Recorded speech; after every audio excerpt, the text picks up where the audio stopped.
જૂનાગઢ જિલ્લાના વંથલી પંથકમાં મેઘમહેરના પગલે ખેતરોમાં ગોઠંડું પાણી ભરાયા। સરકાર પાસે સહાયની ખેડૂતોએ કરી માંગ। કપાસ, સોયાબીન, મગફળી અને શાકભાજીના વાવેતરમાં ભારે વરસાદના કારણે જગતના તાતને વેઠવી પડે છે નુકસાની।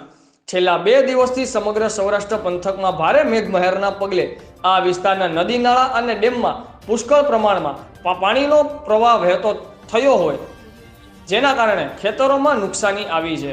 ત્યારે ખેતરોમાં પણ ગોઠંડું પાણી ભરાઈ ગયા અને ખેડૂતોને રાતે પાણીએ રોવાનો વારો આવ્યો છે। હાલમાં કપાસ, સોયાબીન, મગફળી અને શાકભાજીનું વાવેતર ઊભા છે। થોડા સમય મૂંઝાતા મોલને બચાવવા પાણી માટે તરફડતા ખેડૂતોને કુદરતે એક સાથે ધોધમાર વરસાદ રૂપે પાણીનો મારો છલકાવી દેતા રોવાનો વારો આવ્યો છે। સંકટના સમયમાં ખેડૂતોએ સરકાર પાસે સહાયની માંગની અપેક્ષા રાખી છે। રિપોર્ટર રમેશભાઈ સિંગલ, આઝાદ મીડિયા લાઈવ, વંથલી।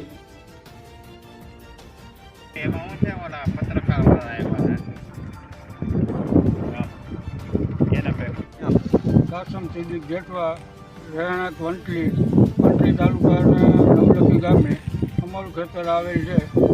ખેતરમાં 2 દિવસથી ધોધમાર વરસાદ પડતા શાકભાજીમાં બહુ નુકસાની છે અને ટમેટીનો હાલ પાક ઊભો છે એ પણ નિષ્ફળ થવાની સંભાવના। હાલ પછી શાકભાજીના ભાવ આસમાને જવાની શક્યતા છે।